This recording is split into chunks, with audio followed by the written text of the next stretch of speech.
दोस्तों, क्या आपने कभी सोचा है कि जब आप MT4 या फिर MT5 पर बाइक क्लिक करते हो तो वह ऑर्डर एक्चुअली जाता कहाँ पर है? हम सब जानते हैं कि फॉरेक्स मार्केट वर्ल्ड का सबसे बड़ा फाइनेंशियल मार्केट है, जहाँ पर 6 to 7 ट्रिलियन डेली का वॉल्यूम होता है। लेकिन क्या आपको पता है इसमें कोई सेंट्रल एक्सचेंज नहीं होता। स्टॉक मार्केट की तरह यहाँ कोई NSE या फिर BSE नहीं है। इसका जवाब है इंटर बैंकिंग सिस्टम। जी हाँ दोस्तों। आज की इस डिटेल्ड वीडियो में हम उस हिडन नेटवर्क को डिकोड करने वाले हैं, जहाँ दुनिया का सबसे बड़े बैंक्स जैसे JP मॉर्गन हो गया, ड्यूस्टेच हो गया, सिटी बैंक हो गया, HSBS हो गया बैंक, ठीक है। आपस में ट्रेडिंग करते हैं। अगर आपको ट्रेडिंग में सीरियस है, मतलब आप अगर ट्रेडिंग में सीरियस है, तो आपको ये समझना ही पड़ेगा कि वेल्स यानी बड़ी मछलियाँ कैसे तैरती हैं, ताकि आप उनके साथ फ्लो कर सकें, उनके अगेंस्ट नहीं। हेलो ट्रेडर्स, मेरा नाम है जुनैद पठान और आपका स्वागत है मेरे चैनल के ऊपर।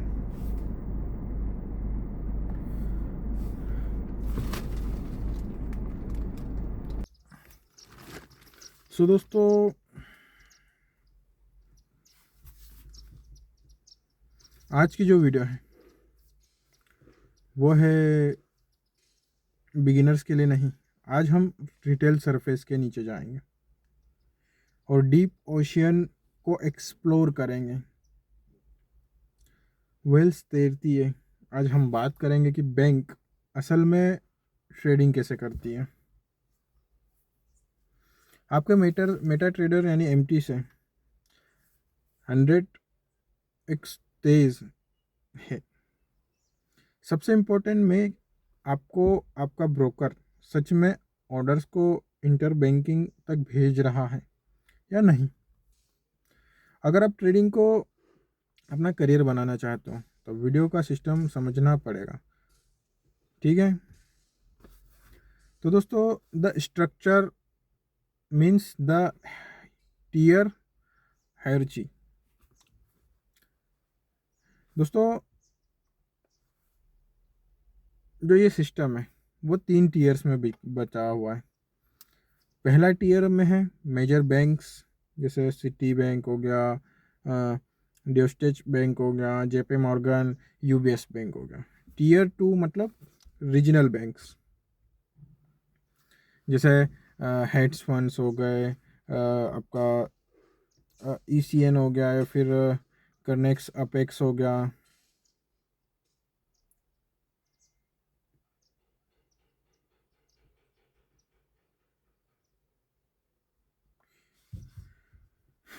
दोस्तों, टीयर 3 में रिटेल मार्केटर्स, मेकर्स और रिटेल ECN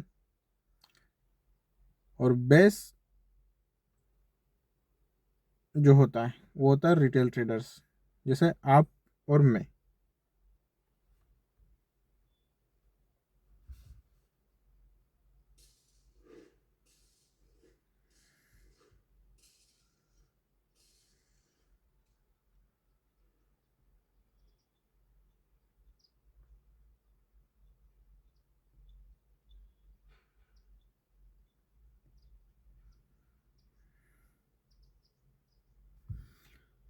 तो दोस्तों, अगर अपन आगे चलें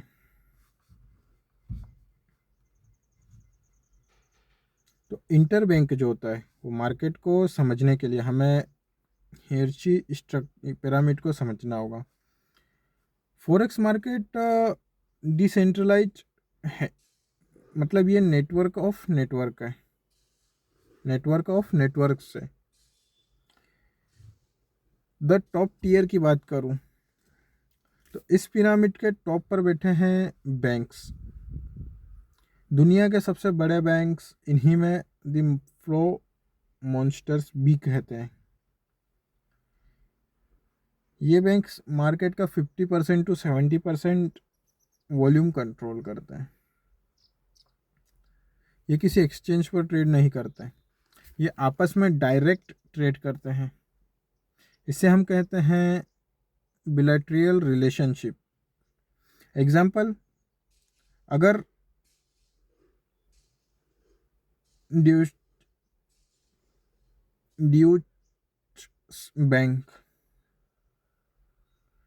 $500 मिलियन खरीदने हैं तो वो डायरेक्ट जेपी मॉर्गन बैंक या सिटी बैंक से डील करेगा।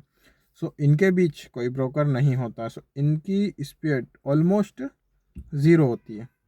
ठीक है। टीयर 2 की बात करूँ तो हेज फंड और स्मॉल बैंक्स।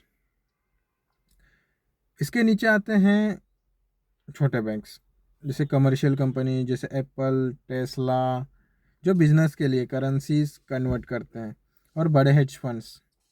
इनके पास टीयर 1 जितना पैसा नहीं है, लेकिन ये भी मार्केट को मूव करने की ताकत रखते हैं। ये बैंक्स के क्लाइंट्स होते हैं और थोड़ा सा स्प्रेड पे करते हैं। और टीयर 3 यानी रिटेल ट्रेडर्स और ईसीएन मार्केट्स। और टीयर 2 से नीचे आता है टीयर 3, और सबसे नीचे आते हैं हमारे ब्रोकर्स। हमें लगता है कि मार्केट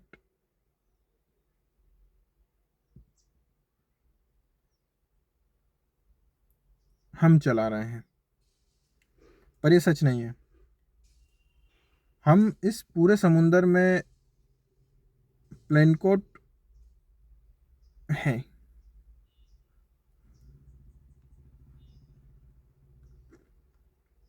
इंटरबैंक मार्केट में मिनिमम ट्रांजैक्शन साइज यानी स्टैंडर्ड लॉट्स में होती है। वहाँ बात होती है यार्ड्स में। 1 yards means billion currency units. तो आप जब 0.01 लॉट की ट्रेड करते हैं तो इंटरबैंक को मार्केट को पता नहीं चलता है कि एग्जिस्ट करते भी हैं या नहीं। तो आपका ऑर्डर वहाँ तक कैसे पहुँचा, सो ये हम आगे समझेंगे।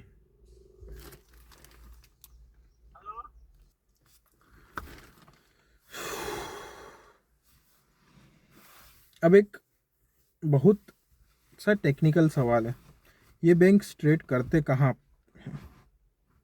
क्या ये MT4 यूज़ करते हैं? तो इसका जवाब है बिल्कुल नहीं। दोस्तों, टीयर 1 बैंक मेनली 2 बड़े इलेक्ट्रॉनिक प्लेटफॉर्म यूज़ करते हैं, और इनका नाम आपको पता चलना होना चाहिए। एक ना, फर्स्ट है EBS और दूसरा है रियूटर्स डीलिंग। EBS मतलब इलेक्ट्रॉनिक ब्रोकिंग सिस्टम। ये प्लेटफॉर्म मार्केट की हार्ट बीट होते हैं। EBS का रोल होता है, EBS प्लेटफॉर्म पर सबसे ज़्यादा लिक्विडिटी होती है, जैसे USD हो गई, USD JPY हो गई, यूरो JPY हो गई, USD CHF के लिए। मतलब अगर आप USD ट्रेड कर रहे हैं तो उसका जो बेस प्राइस पूरी दुनिया में चल रहा है वो EBS पर डिसाइड हो रहा है। और रियूटर्स का रोल, दूसरी तरफ रियूटर्स किंग है, जिसे कॉमनवेल्थ करेंसीज का, जैसे GBP AUD हो गई, AUD USD हो गई, NZD USD हो गई, और आपका USD CAD हो गया। अगर आप GBP को ट्रेड कर रहे हैं तो प्राइस एक्शन रूटर्स के सर्वर्स ड्राइव हो रहा है। जी हाँ दोस्तों,